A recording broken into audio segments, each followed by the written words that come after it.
redémarre.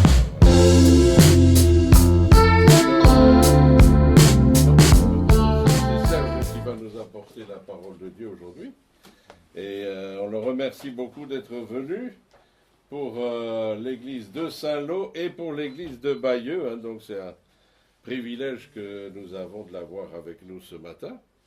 Et qui va nous apporter la parole de Dieu, nous donner quelques nouvelles de son travail, en tant que retraité actif. Hein, voilà.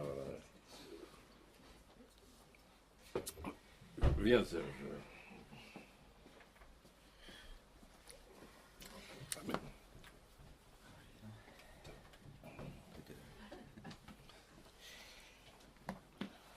Voilà, c'est un plaisir d'être avec vous encore ce matin pour une petite visite.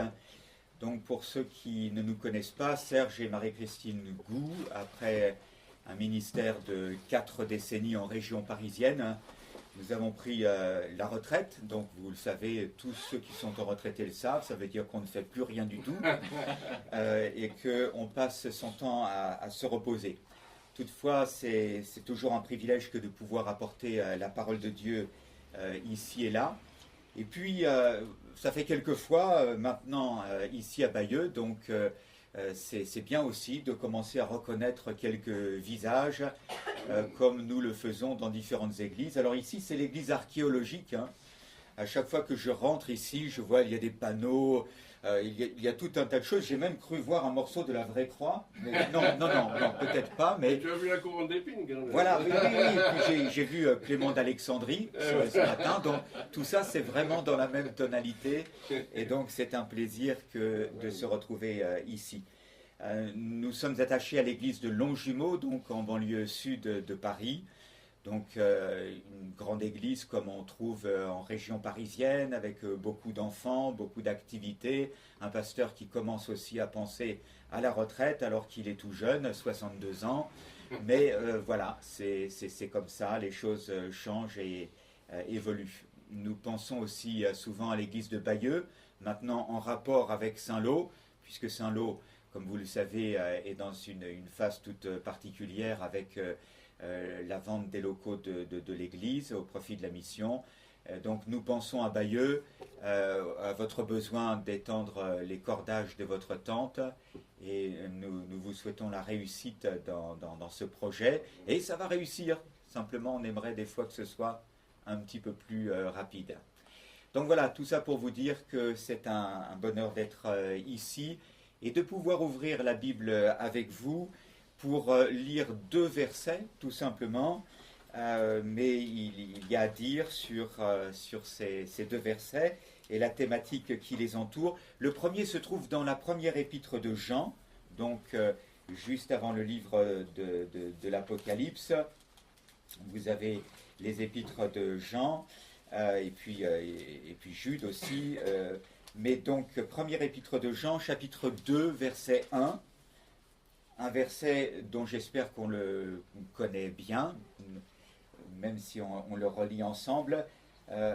Jean, chapitre 2, verset, on va lire le verset 1 aussi. « Mes petits enfants, je vous écris ces choses afin que vous ne péchiez point.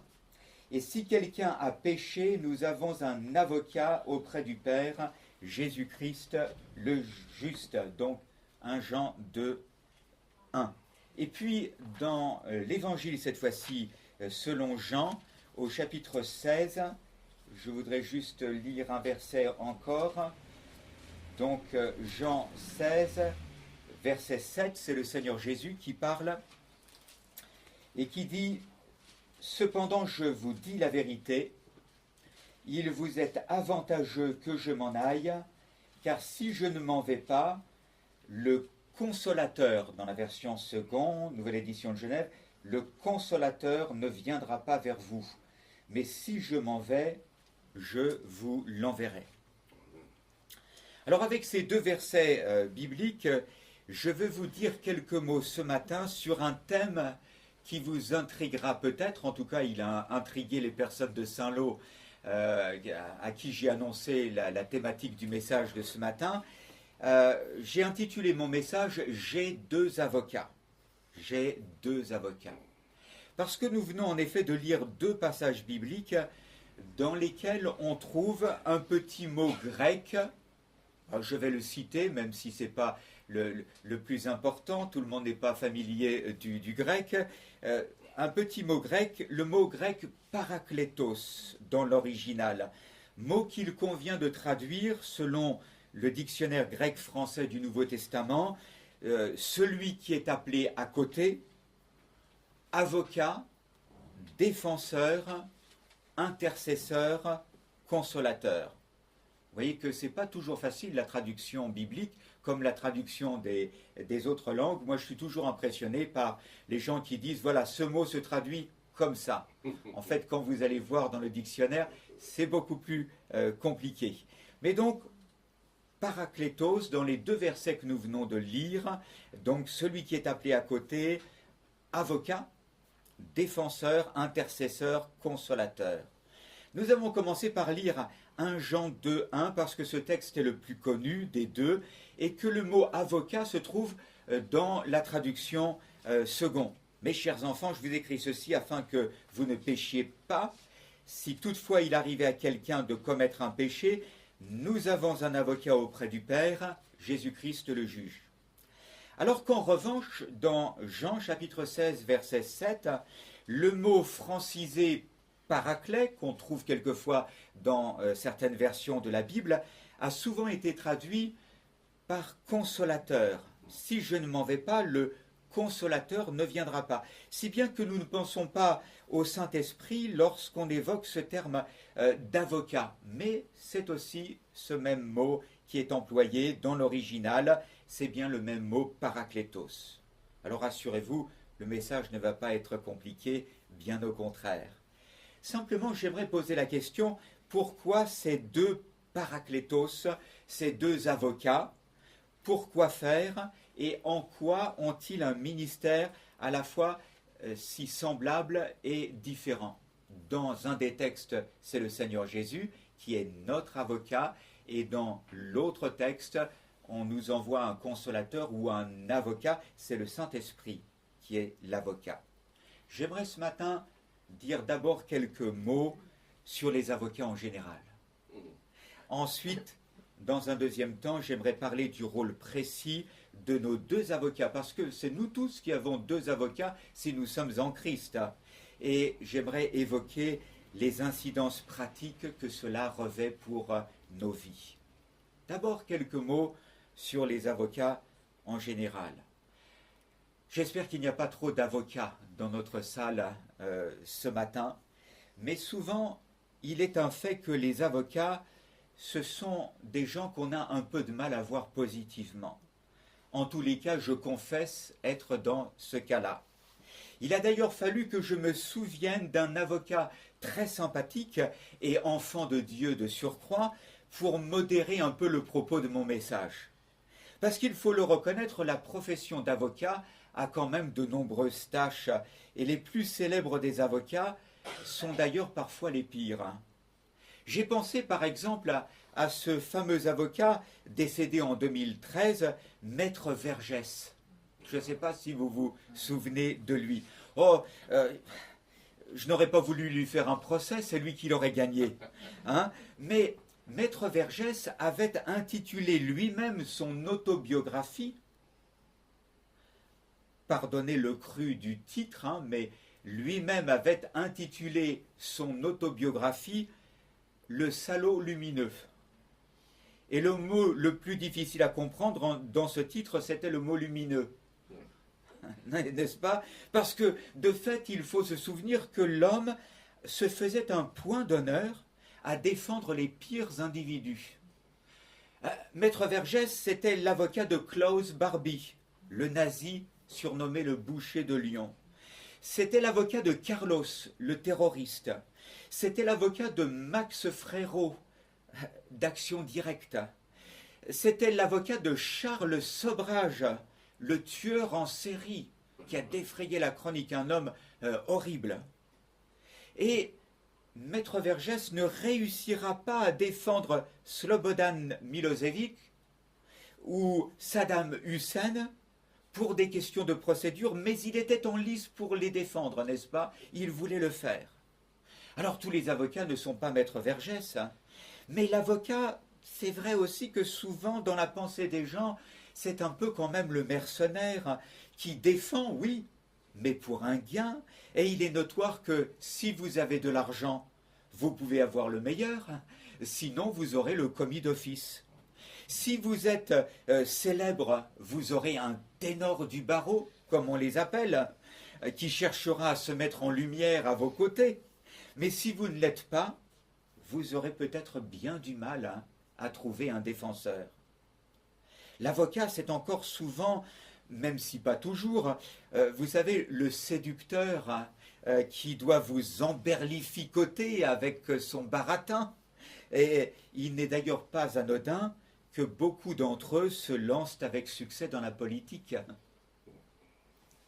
C'est celui aussi qui n'a pas besoin de croire à la véracité de ce que vous lui dites, qui ne se pose pas forcément la question de savoir si vous êtes coupable ou non, mais qui doit convaincre le jury pour gagner puisqu'il est votre avocat.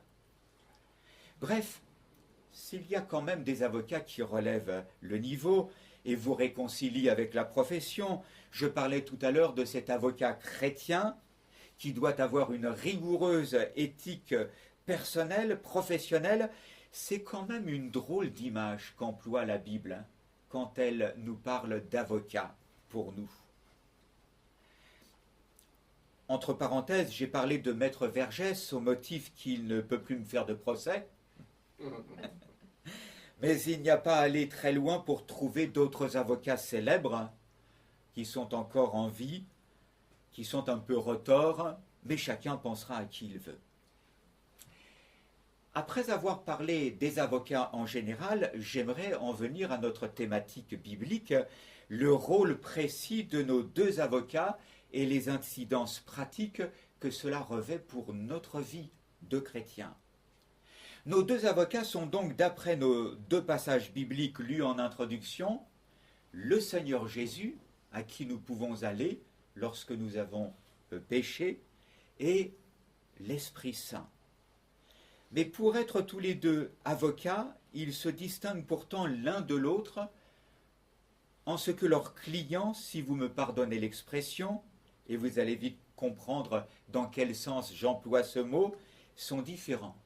Écoutez bien, c'est important. Le Christ est l'avocat du chrétien auprès du Père, nous l'avons dit, si nous avons péché, nous avons un avocat auprès du Père, et le Saint-Esprit, il est l'avocat du Christ auprès du chrétien. L'un défend les intérêts du croyant dans les lieux célestes, l'autre soutient les intérêts du Christ auprès du croyant. L'autre soutient les intérêts du Christ auprès du croyant. Je cite ici Roy Hession dans un vieux livre, « Soyez remplis de l'Esprit maintenant », qui l'explique de cette manière. Bien entendu, ceux qui sont à Christ savent que nos deux avocats sont différents de ceux dont nous parlions il y a un instant. D'abord, si grandes que soient nos fautes, nous savons que lorsque la Bible nous présente le Seigneur Jésus comme notre avocat auprès du Père, comme dit 1 Jean, elle ne le présente pas pour autant comme plaidant devant un Père semblable à un juge sévère, perruqué et drapé dans une froide indifférence. S'il vous plaît, votre honneur, ne frappez pas ce mauvais chrétien, s'il vous plaît. Bien sûr, nous ne comprenons pas cela de cette manière. Moi, je crois même, pour ma part, que le Seigneur est un avocat qui ne plaide pas en parole auprès du Père. Je crois que le Saint-Esprit plaide avec des mots, on va y revenir, mais pas le Seigneur Jésus. Paul s'écrit bien, nous nous en souvenons, Christ est mort, bien plus, il est ressuscité, il est à la droite de Dieu et il intercède pour nous. Romains 8, 34. L'auteur de l'épître aux Hébreux écrit également que Christ est toujours vivant pour intercéder pour nous. Hébreux chapitre 7, verset 25. Mais je crois, avec d'autres biblistes, rassurez-vous, je ne l'ai pas pioché sous mon chapeau, mais je crois que le Seigneur, lui-même, lorsqu'il est dit qu'il plaide pour nous, il est simplement en lui-même une pièce vivante, une pièce à conviction vivante dans notre affaire. Une fois que nous avons accepté l'Évangile, le fait que le Seigneur, il a payé pour nous, je crois que le Seigneur, il dit tout simplement, j'ai payé pour lui, en montrant ses mains et ses pieds. Que dis-je? Il montre son visage qui a été marqué par l'empreinte de la couronne d'épines pour moi. Et le Père acquiesce silencieusement.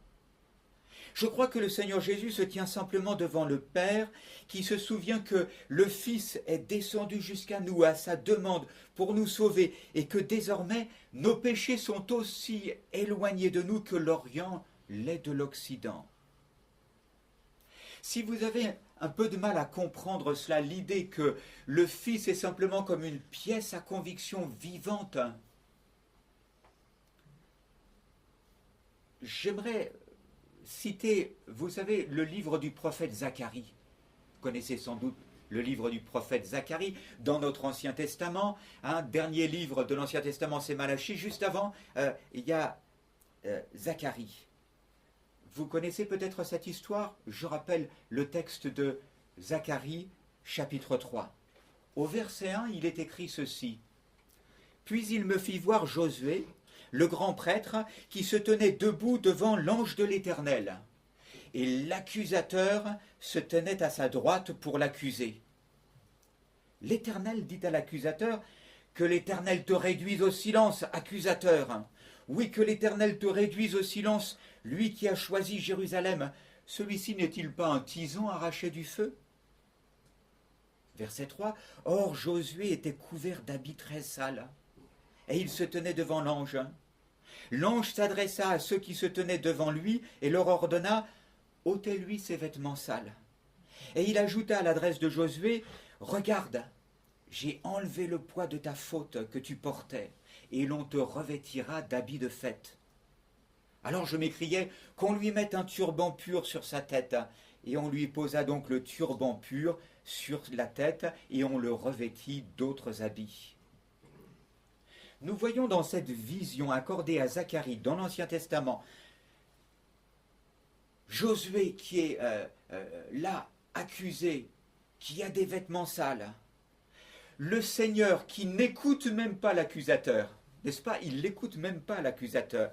Tout comme aujourd'hui dans la Nouvelle Alliance, il n'écoute pas le malin lorsqu'il accuse les enfants de Dieu, mais il le réprime tout de suite. À cause du Seigneur Jésus, qui est notre pièce à conviction vivante à la droite du Père, Dieu dit en quelque sorte au diable désormais, « Pourquoi te fatigues-tu, Satan, à attaquer la justice personnelle de cette personne? N'est-ce pas, sa justice personnelle? Je sais fort bien qu'elle ne résiste pas au plus léger examen. Je sais fort bien que les habits de cette personne, de ce chrétien, sont fort sales. Cependant, ce n'est pas en vertu de sa justice que je lui garde mon amour, mais en vertu de ma grâce. C'est vrai que cette personne, elle ressemble à rien, elle est comme un lumignon qui fume encore, mais qui ne veut plus brûler. Si je ne l'avais pas pris sous ma protection, si je n'avais pas utilisé le souffle de mon esprit pour le rallumer, le lumignon serait mort depuis belle lurette. Mais à cause de ma grâce, de mon amour, je le rachète. Je le revêt des vêtements blancs de la justice. Oui, comme le Père admirable qui accueille l'enfant prodigue.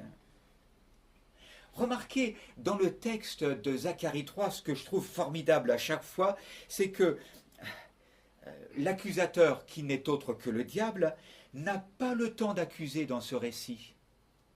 Il n'a pas le temps d'accuser. Monsieur Henri Blocher, un théologien, a cette belle formule. Il dit que Satan n'a pas le temps de sataner. Ben oui, parce que Satan, ça signifie l'accusateur. Hein. L'accusateur n'a pas le temps d'accuser. Satan n'a pas le temps de sataner. Il a la bouche fermée. Alors moi, je crois également que le Fils ne plaide donc pas astucieusement, comme on l'a dit au sujet des avocats, devant un père courroucé qu'il faudrait convaincre par des arguments, mais il intercède pour nous comme une pièce à conviction vivante. Nous avons un Rédempteur. Et le Nouveau Testament nous dit, le Seigneur, il est à la droite du Père, il intercède pour nous. Quoi? Celui-ci, celui-là? Il y a ses mains, il y a ses pieds, il est là, il a payé pour nous.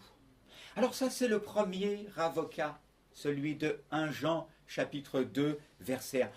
Qu'en est-il d'autre? Qu'en est-il concernant Jean, chapitre 16, verset 7? J'ai dit ministère de l'Esprit, c'est écrit. Cependant, je vous le dis, il vous est avantageux que je m'en aille, car si je ne vais pas, le Paraklétos, donc consolateur ou avocat, ne viendra pas vers vous, mais si je m'en vais, je vous l'enverrai. C'est du Saint-Esprit dont il nous est parlé. Le ministère du Saint-Esprit, notre second avocat, nous savons qu'il est lui constitué de douces exhortations, mais pas non plus de plaidoiries astucieuses. Le Saint-Esprit, que fait-il? Il nous montre, il nous convainc, il nous sensibilise aux intérêts du Christ ici-bas. J'aime bien cette formule. Il nous sensibilise aux intérêts du Christ ici-bas. C'est pour cela que j'ai dit, le Saint-Esprit, il est l'avocat du Christ auprès de nous, parce que c'est lui qui fait qu'on comprend la parole. On comprend ce que le Seigneur veut de nous. Au fur et à mesure de notre marche, le Saint-Esprit nous conduit et il dit, voici le chemin, marche-y. Il le fait en disant toujours ce qui est vrai et juste.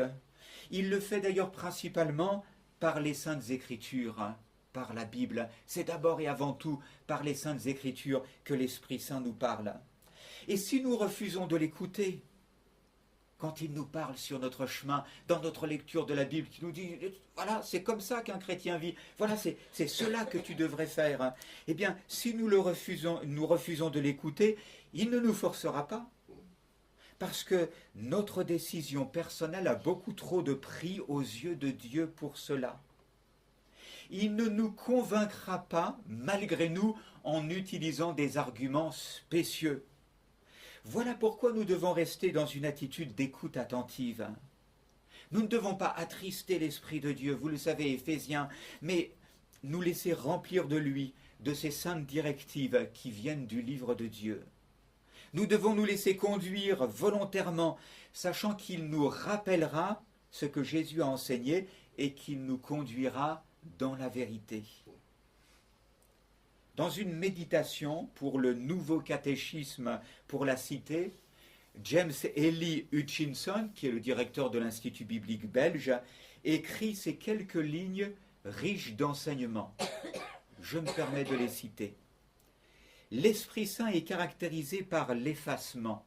Il glorifie Jésus-Christ, mais il n'attire pas l'attention sur lui-même. Bon, déjà, il y aurait beaucoup à dire là-dessus, parce qu'il y a toute une frange du christianisme évangélique aujourd'hui qui attire tellement l'attention sur l'Esprit Saint que ça en devient déséquilibré. Et bon, je reprends ce que dit James, ce qu'écrit James Eli Hutchinson. L'Esprit Saint est caractérisé par l'effacement. Il glorifie Jésus-Christ, mais il n'attire pas l'attention sur lui-même. Il n'en reste pas moins qu'il nous convient de prendre connaissance de son action gracieuse en nous, croyants, et d'exprimer toute notre reconnaissance pour cette œuvre. Et quelle œuvre?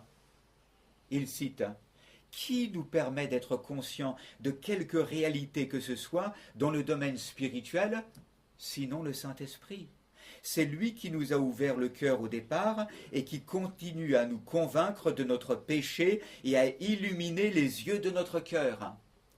Travail de l'avocat en nous. Ah, ça c'est pas bien ça. Il faut que tu conformes ta vie à ce que dit l'Écriture. Qui nous permet d'être en Christ au bénéfice de son œuvre sur la croix, sinon le Saint-Esprit? Qui nous permet de connaître le statut privilégié d'enfant adoptif du Dieu de l'univers, de mise à part en tant que sa possession et membre du peuple de Jésus-Christ, sinon le Saint-Esprit? Qui permet la présence en nous de Dieu le Père et de Dieu le Fils, sinon le Saint-Esprit? qui nous permet de prier le Père en Christ dans le cadre d'une relation intime, sinon le Saint-Esprit? Qui nous permet de mettre à mort le péché dans notre vie, de faire preuve de courage dans l'évangélisation, de désirer servir les autres et de promouvoir la gloire de Dieu au moyen de nos dons, sinon le Saint-Esprit agissant de concert avec le Père et le Fils? Qui constitue les arts, la garantie de notre héritage glorieux, sinon le Saint-Esprit? Et il conclut en disant: et si nous étions privés de tout cela? Et si le Paraclétos, et si l'Esprit Saint, et si le Consolateur, et si l'Avocat n'étaient pas présents dans notre vie? Mais c'est impossible de vivre la vie chrétienne à la force de son poignet. Vous savez, quelquefois, il y a des gens qui n'ont pas encore fléchi le genou devant le Seigneur et ils essaient de vivre la vie chrétienne. Et ils se rendent compte que ça ne marche pas. Ça ne marche pas, on ne peut pas le faire à la force de notre poignet. Nous avons besoin de l'Esprit Saint dans notre vie. Et cet Esprit Saint, nous le recevons au moment de notre conversion à Jésus-Christ. N'est-ce pas? Et c'est lui qui nous convainc, c'est lui qui nous guide en toutes choses. Alors, chers amis, en conclusion, je voudrais dire ceci. Si le premier de ces avocats, celui évoqué par 1 Jean, n'était le Seigneur Jésus, tous les avocats du monde ne nous serviraient de rien. Tous les maîtres vergestes ne réussiraient pas à nous disculper. Et pour cause, à cause de nos péchés, nous sommes bel et bien coupables, dignes de mort. Et de fait, le Seigneur Jésus ne plaide pas non coupable pour nous devant le Père, mais il plaide coupable. Mais simplement il dit, c'est moi qui ai payé pour lui. Il plaide coupable. Mais à cause du sacrifice du Fils, nous pouvons avoir l'assurance que le Père ne nous impute pas notre péché, mais plutôt la justice personnelle de notre défenseur, de notre avocat. En fait, nous ne le payons pas, cet avocat, mais il paye pour nous, en donnant sa vie, puis en rappelant qu'il a acquitté notre dette par ce sacrifice. Alors quel avocat? Moi, je vais vous dire une chose, des avocats comme ça, dans le monde, on n'en trouve pas. Heureusement qu'on a le Seigneur Jésus. Quant à l'action du Saint-Esprit, avocat, lorsque nous avons péché, que nous nous sentons mal à l'aise en nous-mêmes, et même condamnés, c'est le Saint-Esprit qui est en train de travailler en nous. C'est lui qui rend vivante la parole pour nous, c'est lui qui applique les choses de Dieu à notre cœur. Et c'est en cela que je disais que le Saint-Esprit, c'est l'avocat de Dieu en nous. Il dit, voilà ce que tu dois penser. Souvenons-nous de l'avocat de Christ en nous, le Saint-Esprit. C'est lui qui, à ce moment-là, est en train de plaider certainement, de nous montrer notre péché, de nous inviter à le confesser sans tarder, de nous inviter au retour aussi. J'insiste sur le retour parce que quelquefois, on demande pardon, mais on ne se pardonne pas à soi-même. On demande pardon, mais on n'accepte pas que si on a demandé pardon, si on a remis ça au Seigneur, alors notre page est à nouveau blanche, vierge, on peut avancer avec le Seigneur. Donc c'est le Saint-Esprit qui est en train de plaider certainement, de nous montrer notre péché, de nous inviter à le confesser, de nous inviter au retour, et c'est lui qui est ainsi en train de défendre les intérêts de Dieu. Est-ce que nous céderons à sa douce plaidoirie, ou est-ce que nous nous détournerons pour penser à autre chose? Si nous cédons à sa plaidoirie, il pointera à nouveau son doigt vers notre premier avocat, il nous rappellera que le Seigneur Jésus n'a pas cessé d'être notre avocat au ciel, notre pièce à conviction vivante. Alors 2 avocats, rien que ça, mais c'est quelque chose de formidable. Hier, je posais la question aux amis à Saint-Lô, je disais, est-ce que vous avez un avocat? Alors les uns et les autres ont cherché un petit peu dans leur esprit en se disant, est-ce que j'ai un avocat au fait? J'ai une assurance, j'en ai même plusieurs, mais un avocat, est-ce que j'ai un avocat? Alors après j'ai dit, est-ce que vous avez 2 avocats? Alors là, 2 avocats, mon ami, là on ne sait pas où tu vas, mais bien sûr qu'on n'a pas 2 avocats. Et j'ai dit, si vous connaissez le Seigneur Jésus, si vous l'avez rencontré, Si vous êtes un enfant de Dieu, vous avez 2 avocats, rien que ça. J'en ai 2, pour moi tout seul. Oui, c'est vrai. Il faut remercier Dieu pour sa provision admirable en toutes choses. Voilà ce que je voulais partager avec vous. Peut-être faisons-nous juste quelques instants de silence pour nous replacer devant le Seigneur. Peut-être qu'on a quelque chose à lui dire intérieurement. Peut-être qu'il nous a parlé par une chose ou une autre. Que le Seigneur guide.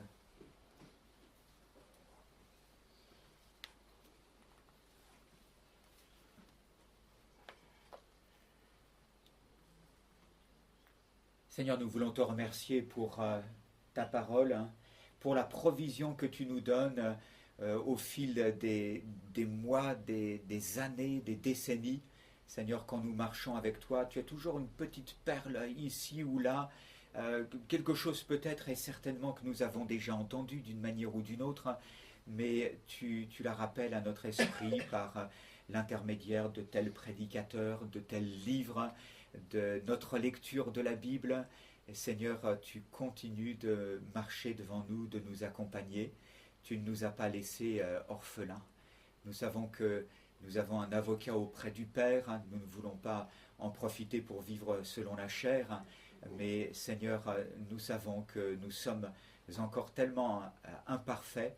Mais Seigneur, merci parce que Jésus est la pièce à conviction vivante. Il a payé pour moi, il a payé pour nous. Et c'est quelque chose de formidable.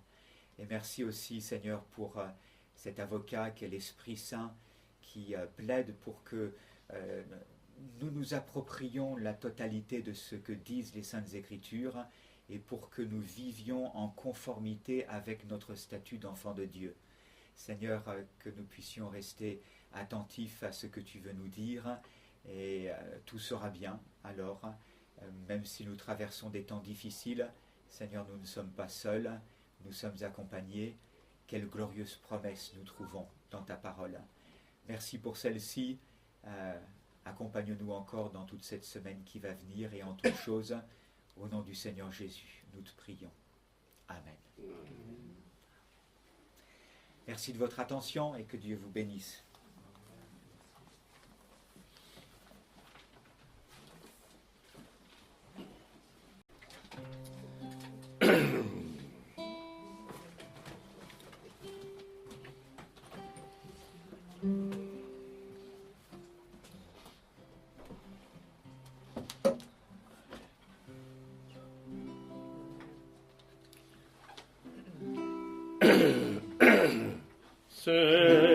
Seigneur, attire mon cœur à toi.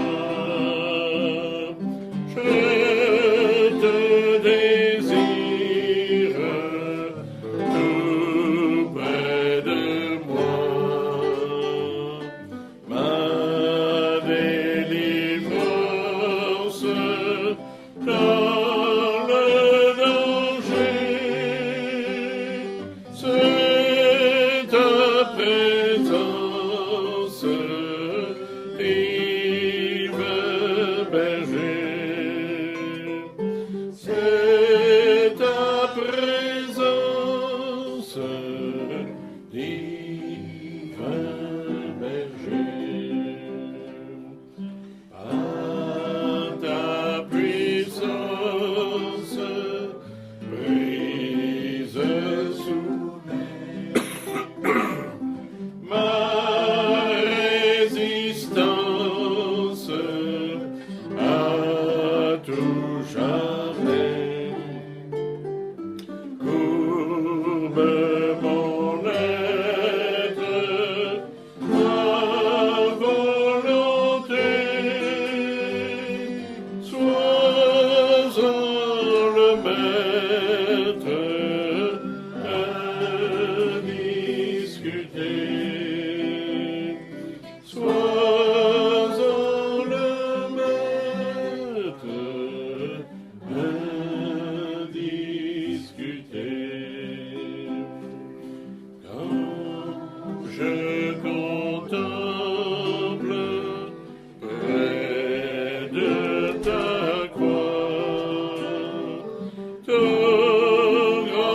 exemple, Jésus, mon roi.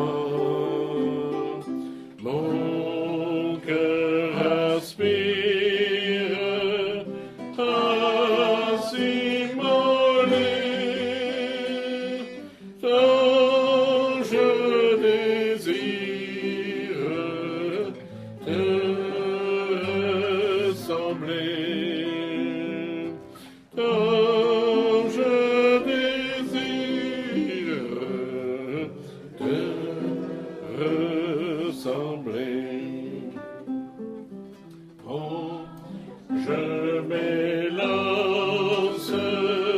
pour t'obéir. Oh, je m'avance pour te servir. Que sous ton aile, loin du péché, Sauveur fidèle, viens me cacher. Sauveur fidèle, viens sois caché. Amen. C'est un chant qui est une prière en même temps. Seigneur, attire mon cœur à toi.